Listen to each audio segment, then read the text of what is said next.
What if I told you the world's most chaotic budgeting meltdown starts over a round of overpriced drinks and a friend insisting their system is the best? It's Friday night. You're out with friends, trying to forget how exhausting the week was.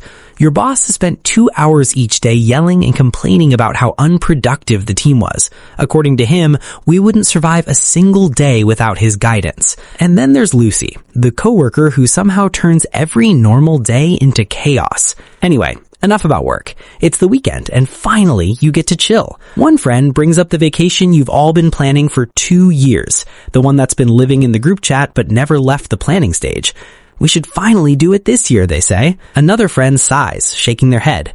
I don't know how I'd pay for it. I'm barely keeping up as it is. And there you are, clutching your drink like your life depends on it, fully aware that spending a dime feels like a bomb going off. That's when the friend across the table leans in, eyes sparkling, like she's about to reveal she's an undercover agent. Actually, I've been using this budgeting plan that somehow makes my life simpler. Basically, it's like cheating. She flips her phone around, revealing a perfectly color-coded spreadsheet. Flawless, like a tiny work of art.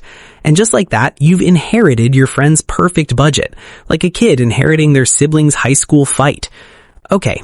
Now what? This is you at 1 a.m. on a Saturday morning, hunched over your laptop, typing away, trying to match your every expense, column for column, with the perfect plan your friend gave you. Finally, it feels like you might actually survive this thing called adulting. Fast forward 4 months and you're dodging friends, skipping group calls, Friday night hangouts.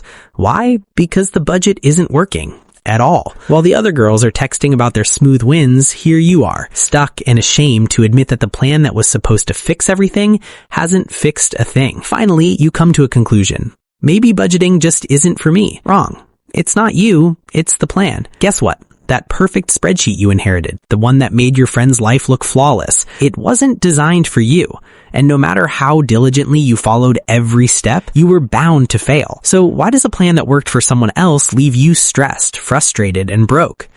It's the end of the month. Your friend just got paid.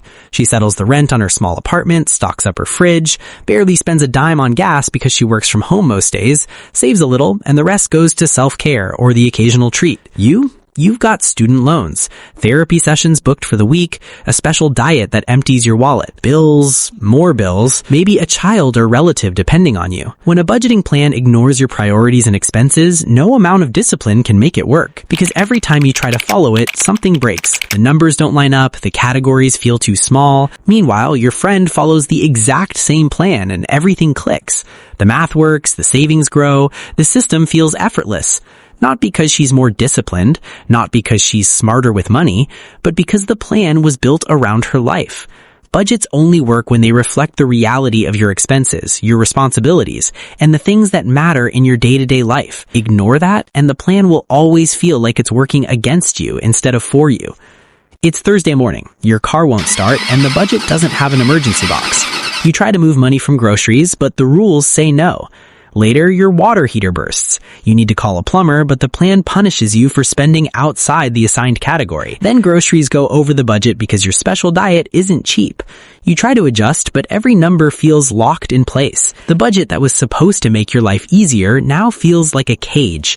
That budgeting plan lacks flexibility, and that's a problem because real life doesn't move in straight lines.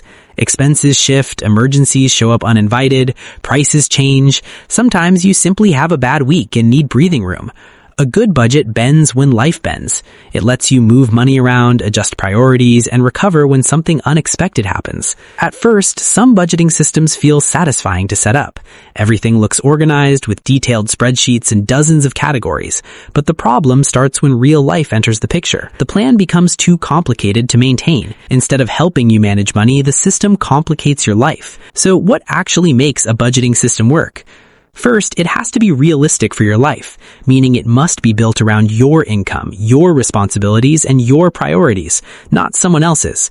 Second, it has to be simple enough to maintain, even on the weeks when work is chaotic and the last thing you want to do is open a spreadsheet. And third, it has to be flexible enough to handle changes in income, unexpected expenses, and the small surprises life throws your way. So the next time someone recommends a budgeting system, ask yourself one simple question. Does this system actually work for me? Because the right budget isn't the one that looks perfect, it's the one that fits your life.